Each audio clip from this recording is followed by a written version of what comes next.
ಮನೆ ದೇವರಿಗೆ ಬಂದು ದರ್ಶನ ಪಡೆದಿರೋ ಏನು ಹೇಳ್ತಾರೆ ಸರ್ ಕ್ಷೇತ್ರ ಜನಕ್ಕೆ ರಾಜ್ಯದ ಜನತೆಗೆ? ಈಗ ನಮ್ಮ ಮುಖ್ಯಮಂತ್ರಿಗಳು ಮತ್ತು ಅವರ ಕುಟುಂಬದ ಮತ್ತು ಹೈಕಮಾಂಡಿನ ಆಶೀರ್ವಾದದಿಂದ ಮಂತ್ರಿ ಪದವಿ ಲಭಿಸಿದೆ.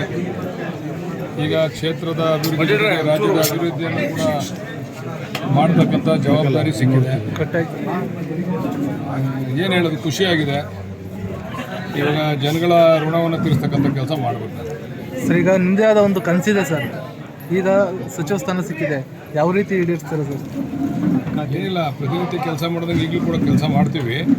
ಈಗ ಮೊದಲು ತಾಲೂಕು ಜವಾಬ್ದಾರಿ ಇತ್ತು, ಈಗ ರಾಜ್ಯದ ಜವಾಬ್ದಾರಿ ವಿಸ್ತರಣೆ ಆಗೈತೆ.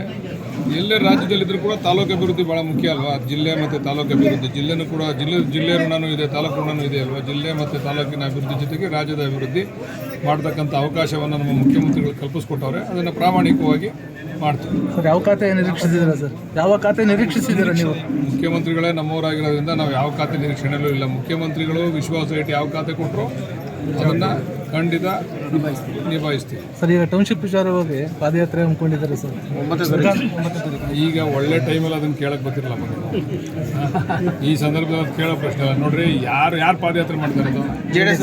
JDS-ನವರಲ್ವಾ? ಯಾರು ಇದನ್ನು ಮಾಡಿದವ್ರು ಯಾರು? ಮೊದಲು ನೋಟಿಫಿಕೇಶನ್ ಮಾಡಿದವ್ರು ಯಾರು? ಟೆಂಡರ್ ಕರೆದವ್ರು ಯಾರು? ಜಾಗತಿಕ ಟೆಂಡರ್ಗೆ ಇವ್ರಿಗೆ DLF ಕೊಟ್ಟೋವಂಥವ್ರು ಯಾರು ಕೊಟ್ಟು ರೆಡ್ ಝೋನ್ ಮಾಡಿದಂಥವ್ರು ಕೂಡ ಕುಮಾರಸ್ವಾಮಿ ಅವರು. ಈಗ ಅವರೇ ಪಾದಯಾತ್ರೆ ಮಾಡ್ತಾರೆ ಅಂದರೆ ಹಾಸ್ಯಾಸ್ಪದ. ಅದು ಯಾರು ಈ ಟೌನ್ಶಿಪ್ಗೆ ರೂವಾರಿಗಳು ಅವರೇ ಪಾದಯಾತ್ರೆ ಮಾಡ್ತಾರೆ ಅಂದರೆ ಹಾಸ್ಯಾಸ್ಪದ. ಪಾಪ ಅವರೇನೋ ರಾಜಕೀಯ ತೀಟೆ ತೀರಿಸ್ಕೊಳ್ಳೋಕ್ಕೋಸ್ಕರ ಮಾಡ್ತಾವ್ರೆ. ಮಾಡ್ಕೊಂಡು ಹೋಗ್ಲಿ, ನಮ್ದೇನು ತಕರಾರಿಲ್ಲ. ಜನಕ್ಕೆ ಗೊತ್ತದೆ. ಈಗಾಗಲೇ ಫೈನಲ್ ನೋಟಿಫಿಕೇಶನ್ ಆಗಿದೆ. ಜನ ಎಲ್ಲನೂ ಕೂಡ ಹಣ ತೆಗೆದುಕೊಳ್ತಾವ್ರೆ, ಶೇರಿಂಗ್ ತೆಗೆದುಕೊಳ್ತಾವ್ರೆ. ಒಳ್ಳೆ ಒಂದು ಸಿಟಿಯನ್ನು ಮಾಡ್ತೀವಿ ನಾವು. ಇನ್ನೂ ಕೆಲವ್ರಿಗೆ ಪಾಪ ಗೊಂದಲ ಇದೆ, ನಾವು ಅವ್ರನ್ನೂ ಕೂಡ ವಿಶ್ವಾಸಕ್ಕೆ ತಗೋಬೇಕು. ಯಾರು ರೈತರುಗಳು, ಇನ್ನೂ ಒಂದು 30% ರೈತರುಗಳಲ್ಲಿ ಗೊಂದಲ ಇದೆ. ಮುಖ್ಯಮಂತ್ರಿಗಳು ಈಗ ಒಂದು ಕಮಿಟಿ ಮಾಡಿ ಅವ್ರನ್ನೂ ವಿಶ್ವಾಸಕ್ಕೆ ತಗೊಳ್ತಕ್ಕಂಥ ಕೆಲಸ ಮಾಡಬೇಕು ಅಂತ ಆದೇಶ ಮಾಡಿ. ಈಗ ಸಚಿವ ಸ್ಥಾನದ ವಂಚಿತರು ಬೇಸರದಲ್ಲಿದ್ದಾರೆ ಸರ್. ನಾನು ವಂಚಿತರಾಗಿದ್ರು ನಾನು ಬೇಸರದಲ್ಲಿರ್ತಿದ್ದೆ. ಈಗ ಅವರು ವಂಚಿತರಾಗಿರೋದು ನ್ಯಾಚುರಲಿ ಬೇಸರ ಇರ್ತದೆ. ಮುಖ್ಯಮಂತ್ರಿಗಳು ಹೈಕಮಾಂಡ್ ಕರೆದು ಸರಿಪಡಿಸ್ತಕ್ಕಂಥ ಕೆಲಸ ಮಾಡ್ತಾರೆ. ಈಗ 33 ಕೊಡೋಕ್ಕಾಗೋದು, ಮೊದಲಂಗೇನು 50-60 ಮಾಡೋಕ್ಕಾಗಲ್ಲ. 33ರಲ್ಲಿ ಒಂದು ಅವಕಾಶ ಮಾಡಿಕೊಟ್ಟವ್ರೆ. ನೋಡೋಣ ಮುಂದೆ ಮುಖ್ಯಮಂತ್ರಿಗಳು ಏನೇನು ತೀರ್ಮಾನ ತಗೊಂತಾರೆ, ನಾವೆಲ್ಲ ಬದ್ದಾಗಿದ್ದೀವಿ. ಸರ್, ಸಿದ್ದರಾಮಯ್ಯ ಅವರು ಬೇಸರದಲ್ಲಿದ್ದಾರೆ ಅಂತ?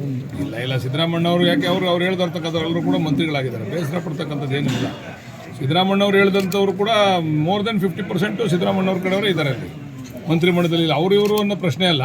ಸಿದ್ದರಾಮಣ್ಣನ ಯಾರ್ಯಾರು ಮಾಡಬೇಕು ಅಂತ ಹೇಳಿದ್ರು ಅದ್ರಲ್ಲಿ ಮೋರ್ ದೆನ್ 50% ಹೈಕಮಾಂಡ್ ಅವಕಾಶ, ಅವ್ರಿಗೂ ಕೂಡ ಮುಖ್ಯಮಂತ್ರಿಗಳು ಹೈಕಮಾಂಡ್ ಅವಕಾಶ ಮಾಡಿಕೊಟ್ಟಿದ್ದಾರೆ. ಸರ್, ಈಗ ಇದು ನಿಮ್ಮ ಮನೆ ದೇವರು ಸರ್, ಅಭಿವೃದ್ಧಿಗೆ, ದೇವಾಲಯದ ಅಭಿವೃದ್ಧಿಗೆ ಏನೆಲ್ಲ ಮಾಡಬೇಕಲ್ಲಪ್ಪ? ನನ್ನ ಜವಾಬ್ದಾರಿ. ಕ್ಷೇತ್ರದ ಅಭಿವೃದ್ಧಿ ಜೊತೆಗೆ ನಮ್ಮ ಮನೆ ದೇವರ ಅಭಿವೃದ್ಧಿನೂ ಆಗಬೇಕಲ್ಲ. ಮನೆ ದೇವರ ಅಭಿವೃದ್ಧಿನೂ ಮಾಡ್ತೀವಿ. ಈಗ ಎಲ್ಲ ನೀರಿನ ಕ್ಷೇತ್ರ ತಯಾರು ಮಾಡ್ಕೊಂಡಿದ್ದೀವಿ, ಮಾಡ್ತೀವಿ. ಸರ್, ಈಗ ಕೆಂಪೇಗೌಡ ಅವರ ಕೊತ್ತಲಗಳು ಇವೆಲ್ಲ ಅಭಿವೃದ್ಧಿಗೆಲ್ಲ ಏನು ಇಲ್ಲ? ಈಗ ನಿಮಗೂ ಕೊಟ್ಟಿರ್ಬೇಕಲ್ಲ, ನಮಗೂ ಕೂಡ ದುಡ್ಡು ಕೊಟ್ಟವ್ರೆ. 10 ಕೋಟಿ ಇವ್ರಿಗೂ ಇದಕ್ಕೂ ಕೊಟ್ಟವ್ರೆ. ಉತ್ತರದುರ್ಗ ಅವೆಲ್ಲ ಅಭಿವೃದ್ಧಿಗೆ ಕುಣಿಗಲ್ ತಾಲೂಕು 10 ಕೋಟಿ ಕೊಟ್ಟಿದ್ದಾರೆ. ನಮಗೊಂದು 30 ಕೋಟಿ ಕೊಟ್ಟಿದ್ದಾರೆ ಈ ಸರಿ ಬಡ್ಜೆಟ್ನಲ್ಲಿ. ಈಗ ಇನ್ನೇನು ಶೀಘ್ರದಲ್ಲೇ ಈ ಕೆಂಪೇಗೌಡರ ಸಮಾಧಿ ಅಭಿವೃದ್ಧಿ ವಿಚಾರವನ್ನು ಚರ್ಚೆ ಮಾಡ್ತಾ ಇದ್ದೀವಿ. ಮುಖ್ಯಮಂತ್ರಿಗಳ ಕೈಲಿ ಈಗ ಅದಕ್ಕೆ ಶಂಕುಸ್ಥಾಪನೆಯನ್ನು ಇನ್ನೊಂದು ತಿಂಗಳು ಅಥವಾ 2 ತಿಂಗಳು ನೆರವೇರಿಸ್ತೀವಿ. Thanks sir. ನೀವು ವಿಶೇಷವಾಗಿ ಮಾಗಡಿ ತಾಲೂಕು ನನ್ನ ಪಕ್ಕದ ತಾಲೂಕು, 8 ಸ್ಥಾನ ಜಾಸ್ತಿ. ಅದ್ರ ಜೊತೆಗೆ ನಮ್ಮ ಮಾರ್ಗದರ್ಶಕರು, ಹಿರೀಕರು, ಇವತ್ತು ಬಾಲಣ್ಣವರು ಮಂತ್ರಿ ಆಗಿರೋಂಥದ್ದು ನಾನೇ ಮಂತ್ರಿ ಆದಂಗೆ ಸಂತೋಷದಲ್ಲಿದ್ದೇನೆ. ಅದ್ರ ಜೊತೆಗೆ ಇವತ್ತು ನಾನು ನಮ್ಮ ಮುಖ್ಯಮಂತ್ರಿಗಳಾದಂಥ DK ಶಿವಕುಮಾರ್ ಸಾಹೇಬರಿಗೆ ಮತ್ತು ನಮ್ಮ ನಿಕಟಪೂರ್ವ ಸಂಸದರಾದಂಥ DK ಸುರೇಶ್ ಸಾಹೇಬರಿಗೆ ಬಾಲಣ್ಣವ್ರನ್ನ ಮಂತ್ರಿ ಮಾಡಿರೋದಕ್ಕೆ ಮಾಗಡಿ ಮತ್ತು ಕುಣಿಗಲ್ ತಾಲೂಕಿನ ಪರವಾಗಿ ನಾನು ಅವ್ರಿಗೆ ಹೃದಯಪೂರ್ವಕ ಧನ್ಯವಾದಗಳನ್ನು ಹೇಳ್ತೀನಿ.